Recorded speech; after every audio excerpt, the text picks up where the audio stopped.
I'm what you might call a late bloomer in the self-love department.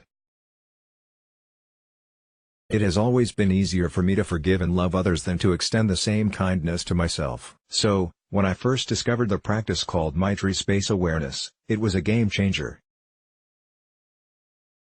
Maitri space awareness practice was developed by Chogyam Trungpa to help Westerners learn to work with the fundamental energies of mind, in other words, how to handle the storms of our emotions. The practice involves mindfulness meditation, followed by a variety of simple postures done in colored rooms, and aimless wandering, a loose variation of walking meditation, to investigate these energies. Maitri is a Sanskrit word for loving kindness, an unconditional acceptance of ourselves. Pema Chodron also talks about Maitri here, the most important article on elephant, ever. My first experience of Maitri space awareness was part of a 3-month retreat in the mountains of northern Colorado as a grad student studying psychology at Naropa University. We started the retreat sitting in meditation 10 hours a day, broken up into 30 to 50-minute sessions with walking meditation in between, for 2 weeks. The longest I'd ever meditated before was 10 minutes. Pins and needles assaulted my legs, my shoulders fused with my neck to create a rigid, imaginary whiplash brace. My mind conspired to replay the endless loop of scenes of a childhood heartbreak I'd never acknowledged. I fantasized about backslapping my neighboring meditator for daring to cough or move or breathe during the silence. Then I spent hours redecorating my apartment or creating menus for imaginary dinner parties I'd never give. I composed letters to ex-boyfriends expressing what I had been unable to say in the moment. I had derelict, delicious 8 times a day. I felt like a rudderless dinghy in a South Sea typhoon, drowning in the waves of each emotion. Then there was the sheer boredom of looking at my mind, day after day.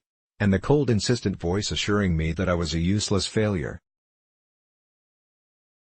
After meditating for 2 weeks, we started the 5 colored rooms, each with a different posture: lying on the back, arms outstretched, lying prone, looking to the left, child's pose with chin on palms. Each pose was meant to evoke the energies associated with that particular Buddha family, or element. For example, the Ratna Buddha family is yellow and associated with the earth element.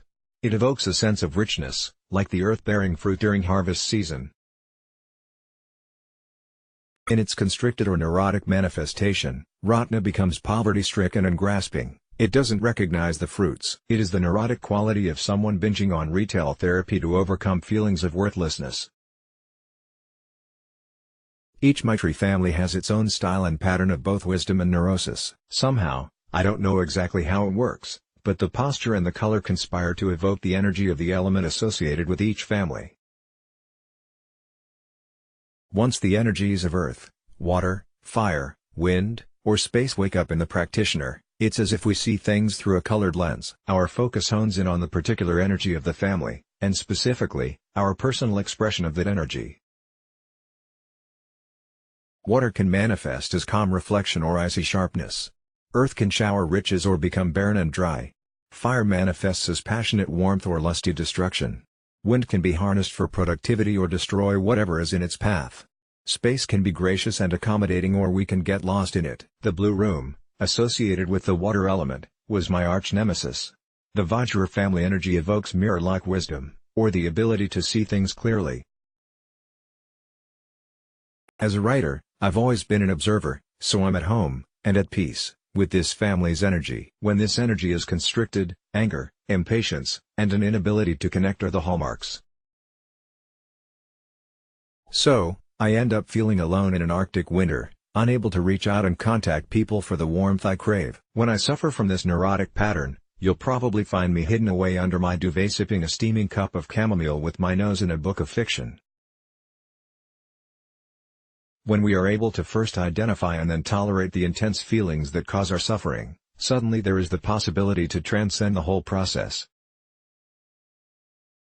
We do this by applying loving kindness and space. It's a bit like watching a storm roll in across the valley. We see it coming, it arrives, and there's a lot of action, thunder and lightning and rain. Then it moves on and leaves the area cleansed. We can view our emotions the same way. Appreciate the power and beauty and give it all the space it needs to work itself out. The problem is that most of the time, We don't see the storm coming. We don't know enough about our own particular style of neurosis to anticipate our internal weather patterns. In other words, we don't know how to read the signs. Maitri space awareness helps us become good meteorologists of our own internal weather. Because I stayed with my experience at that first Maitri program, I slowly learned how to manage the emotional storms that arise as part of the human experience. The practice is essentially threefold. 1. Tolerate. We learn to tolerate the physical sensations of our experience without acting out or repressing. 2. Accept. This is how we apply Maitri, by accepting ourselves and our experience unconditionally. We are okay just as we are, flaws and all. 3. Learn. The work is in becoming aware of our blind spots so that we can see how we might create the very situations we try to avoid. Maitri is the foundation of compassion. Without it, our experience of being human lacks the warmth of connection. It is an experience of acceptance. Studies show that self-acceptance is key to finding happiness. We can't intellectualize unconditional acceptance or friendship with oneself. There has to be an actual experience. The one quality all happy people share is the ability to extend loving kindness to themselves. It's like a perversion of the great opening line of Leo Tolstoy's Anna Karenina, all happy people are alike, each unhappy person is unhappy in his or her own way. Happy people love themselves. Unhappy people have a version of self-aggression that is unique to each person. Yet we don't spend much effort training people in this skill.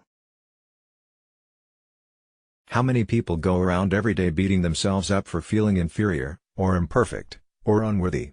I did for years, and on certain days, I am still learning. When we learn how to hold space and extend loving kindness, we start to occupy our world in a more peaceful way.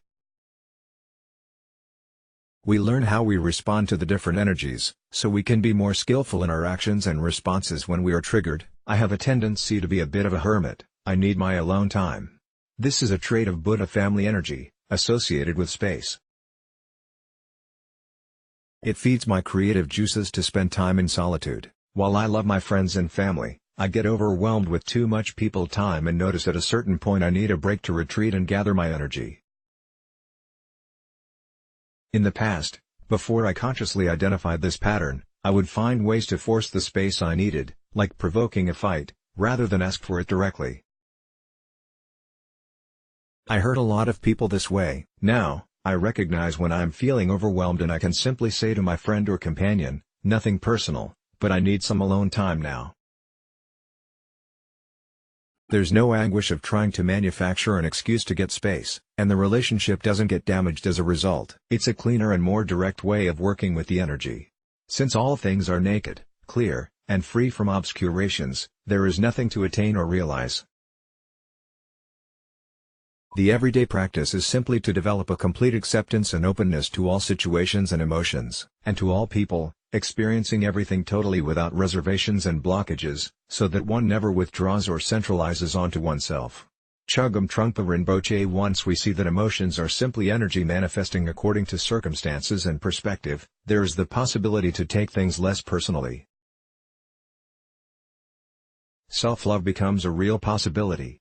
So, we take the poison out of the clashes, the conflicting emotions. Then we start to see that confusion is necessary for wisdom to dawn. We can give ourselves a break for being angry or jealous or greedy. It's just the underbelly of our particular style. We realize we don't have to get uptight about it. Our greatest obstacle is also our greatest gift. Whatever causes us deep pain also holds the seed of wisdom. It is through acknowledging our pain that we learn to connect authentically with the world. By accepting our weakness along with our strength, we learn to love ourselves and practice Maitri all the time. Let's block ads. Why?